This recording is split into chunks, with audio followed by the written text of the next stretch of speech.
Welcome. Good day. Welcome to Yoga Sutra number 2. And if you are a part of the Instagram Yoga Sutra Chant Back Challenge, I want to extend a very special welcome to you. Let me say this sutra, and so you can hear it, and then we'll go on. We'll talk about how to pronounce some of these characters. Remember, this is the transliteration. If you saw it in Sanskrit, it would represent, or some of these combinations of letters would represent a single character in Sanskrit. We're going to talk about that, and then I'll share with you the Sūtra marks, which are the special marks that let you know how to chant these in a low, middle, or high note. And then we'll discuss the word-for-word meanings. Okay, so let me say this sutra or chant it to you so you can hear it. Yogaha chitta vritti nirodhaha. All right, let's talk about this. So the H with the dot beneath it, it lets you know that the previous vowel sound is echoed. So you'll notice in yoga, then it's ha, because it's yoga, ha, right? If it was yogi, it would be yogi, he. Whatever the H with a dot beneath it follows, it echoes the previous sound, if that makes sense. But it'll make more sense as we move forward. You can look at some of the examples I have at the bottom there, like nama, ha, niyama, ha, samadhi, he, right? You hear that echo, and it just depends on the previous sound. All right, but it would, like I said, it will make more sense as we move through the sutras and you hear other words and like, yo, this is very melodic and musical. I love this in a soothing way. Whoops, I did this yesterday. All right, the C is pronounced CH all the time. There are no exceptions. In Sanskrit and in other language, especially the ancient scripts, a character has a single sound. It's not like English. English has all these exceptions to the rule. And, you know, we can talk about that on another time, the reasons why. But it's not that complicated in other languages, especially the ancient scripts, right? So the C is always CH, like ch in children or church or chalk or whatever. The R with the dot beneath it is a special kind of vowel, believe it or not. And it's pronounced like R. So every time you see the R with the dot beneath it, you don't need to see an I following it, but you always know it's R. All right, so chitta vritti nirodhaha. Okay, R, always. And there's a roll to the tongue, almost like in Spanish. I know sometimes you hear people overdo it, but it's a R. It's real quick. R. Yogaha chitta vritti nirodhaha. Okay, and also when you see the double consonants, you might see this in other consonants, not just T, but remember this, anytime you see that, it's like you hang out at that sound a little longer, like chitta, right? You hold there for a second. It's not like chittita. You don't say it twice, chittit, chittita. You don't do that. You just hang out there for a second. Chitta versus chitta. It's chitta. Okay, again, with practice and as we move through these sutras and you hear the sutras being chanted, it'll make more sense. You'll start to, understand it on a cellular level. You might not get it intellectually, but on a cellular level and just through your senses, you'll be like, yo, this is the bomb. I love it. All right, let's talk about the Sūtras, the pitch marks, right? Those special marks that let us know how to chant, whether it's a high note, middle note, or low note. Remember, anytime you see the vertical line above the vowel, it lets you know you go high with it. And anytime you see the horizontal line below the vowel, it lets you know, or it indicates that you go low with the note. And if you don't see a mark at all, then it's a middle note, what we call a reference note, right? That's where we are. That's our ground. Okay, so I'm going to repeat this again so that you can follow along with your eyes and see where the high note and the middle note are. And I only have one high note and one low note. You can see there toward the end. Yoga ha chitta vritti nirodha. Okay, and don't forget about that H after the D. It's like it's an aspirate. So we have a slight or a small explosion of breath. Okay. Stuff is good. And it's very scientific and it does something to the body. Believe that, but you'll come to learn that when you practice more and more. All right.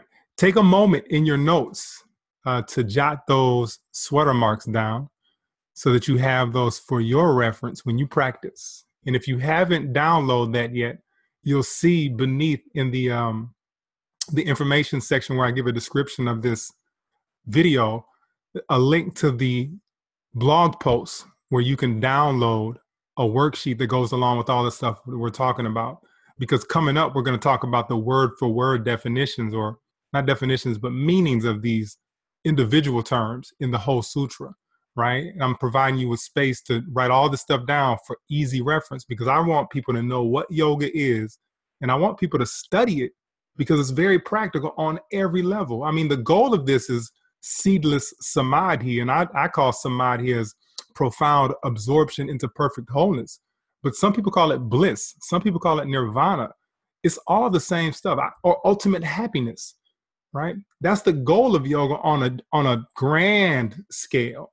But when you come beneath that high level of the ultimate goal of yoga, then you have just a successful life and a high quality life. I mean, that happens to be the highest quality, seedless samadhi. But beneath that, you got higher quality, like just higher than where you are right now. You haven't reached the peak of the mountain, but man, it's a whole lot better than it was yesterday.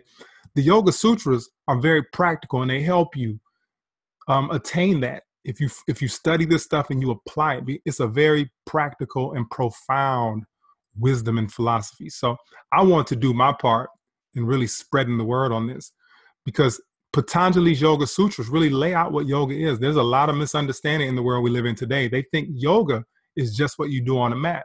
And I'm like, if yoga was just the asana practice, which is the third limb of Ashtanga yoga, then that would be like calling, if you saw somebody shooting free throws and that's all they did in basketball, calling shooting free throws the game of basketball. It's not.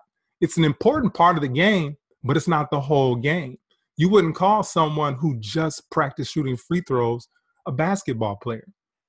Right? So you can't call someone who just does yoga on a mat a yogi. A yogi studies all of yoga. All right. And that's what I want people to do. It's not a religious thing. This is a human science. This is completely unrelated to Hinduism. Although in Hinduism, you bring yoga in, but yoga and Hinduism stand separately, right? You can practice yoga anywhere you go, right? You can be Christian and practice yoga. This is not about bowing down to some guys. These are very, I don't want to say psychological, but they are. This is a very psychological text, and it's about developing your mind to the highest level. And that's how we tune in with our creator, whatever you want to call it. That's how we tune in with the source of our creation, and we discover our true power. But anyway, I digress. Let's talk about the word for word meanings. But I'm going to chant this one more time before we move forward. Yoga chitta vritti nirodha.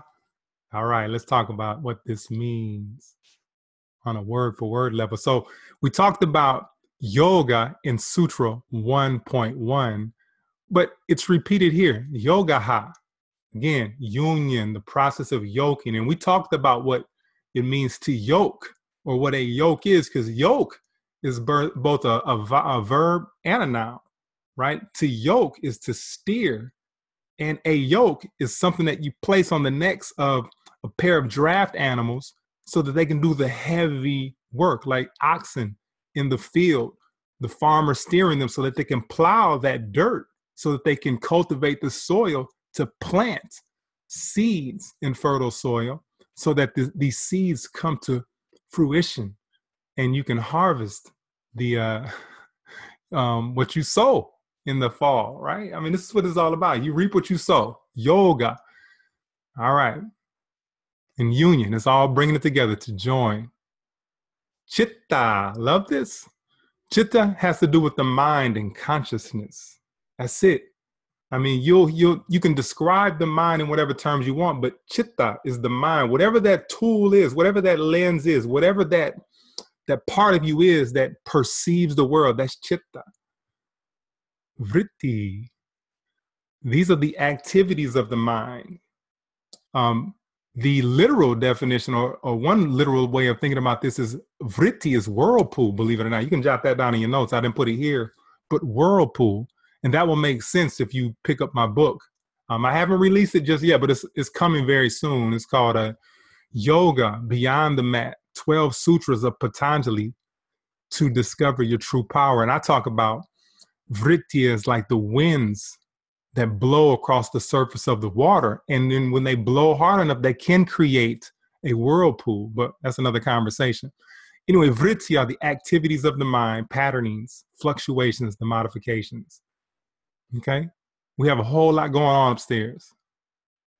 And then nirodha, complete stilling, restraint, sensation, cessation, stilling completely. You can write down the rest of those, but when you think of nirodha, think of something that's like completely and utterly calm. It's like there's no activity at all, right? And it's completely covered. So when we say complete, we mean the whole shebang, all right? Yoga, chitta, vritti, nirodha. So yoga is that state of mind when all of the activities of mind are completely still. And when I talk about this, you know, the analogy I like to use is that imagine looking down into the surface of water of a calm, placid, tranquil lagoon or pond or lake or whatever. It's completely still. When you look down into the face of the water, you can see a clear reflection of yourself, right? So the surface of the water will create a perfect mirror. If the wind starts to pick up, then ripples will start to form on the surface of the water, which will at least distort the image that you see reflected back to yourself. At worst, the image you see reflected will be completely unrecognizable, right? So when you calm the vrittis, when you allow them to become inactive, then the air becomes inactive, and then the surface of the water becomes completely still at some point. You have to let it run its course, though. And that's the funny thing about the mind. You have to let things come to a complete standstill, right? So it takes time to cultivate, right? But that's how I like to think of yoga, chitta, vritti, nirodha. That's what yoga is. Yoga is when the activities of the mind have become completely and utterly still. That's yoga, because then you can look into the mirror and you can see a true and accurate reflection of yourself. Okay? And that's how I like to describe it. I encourage you to go to my blog post for 1.2. And like I said, this is, you can find the link to this in the description below. But yoga is when the activities of the mind have stilled completely. That's my interpretation. If you go to the blog post, you'll have the opportunity to hear 7 other interpretations from 7 other authors, very renowned and known in the world today. 2 of those are TKV Desi Kachar, who is the son of Krishnamacharya, and Iyengar, who is one of the teachers, one of the students of Krishnamacharya, along with Pattabhi Jois. But I don't have anything written on my blog post from Pattabhi Jois. But TKV and Iyengar, you can see their interpretations of this sutra there. And this is why if you're a part of the challenge is so powerful. But if you're just a part of the New Moon Monthly Meetups, and there's also a link to that in the description, where we come together every new moon, every month, and we talk about the sutras and we move through them. Because I want to help people learn how to chant the Yoga Sutras, and I want you to know what the word for word meanings are, because I don't believe in chanting things without knowing what the words mean. I'm just not into that stuff, right? Some people are. To each his own. I'm not. I like to know. But yeah, if you want to sign up for that New Moon Monthly Meetup, then click on that link, and you can even go learn more. Otherwise, please visit the blog post. The blog post We'll share with you the 7 other interpretations of this sutra, along with the worksheet that goes along with this sutra. Okay? Hey, I'm really glad that you had a chance to stop by. I hope you continue to follow along the sutras. We're gonna do up to 1.7 and create videos for these that will be up on YouTube. But after 1.7, you will have to join the New Moon Monthly Meetups to participate in further study with me anyway. I mean, there are many other teachers out there in the world. But I will say that I come from a different place because I connect unique dots, because I'm looking beyond the Yoga Sutras and I'm bringing everything in. For instance, Patañjali is the fusion of 2 words, Pata plus Anjali. That's just a little bit of a teaser. Pata can be traced back to Africa, right? You hear about the Egyptians. They had this deity they call Ptah, but it goes deeper than that, because Ptah can actually be found in anatomy and physiology in the brain, the ophthalmos, right? When you trace the etymology of the word Ptah, you can see that the Greeks picked it up and they spelt it Phi Theta Alpha. Phi Theta Alpha is PHTHA. And you can see ophthalmos right there. So the third eye inside the brain. Anyway, I digress. Hey, thanks for stopping by. And that's what I'm saying. Like, I bring something else to the table. It's not going to appeal to everybody, but some folks will like, oh, I want to know what's going on here. Let's talk, But the Yoga Sutras is where it's at. I stand by that. Yoga Sutras of Patanjali is the foundation of it all. All right. Y'all can tell I can go on forever about this stuff. For now, that's it. Tune back in tomorrow or whenever you're following along on YouTube for Yoga Sutra 1.3, coming very soon if it's not already up. Love y'all. Have a great day.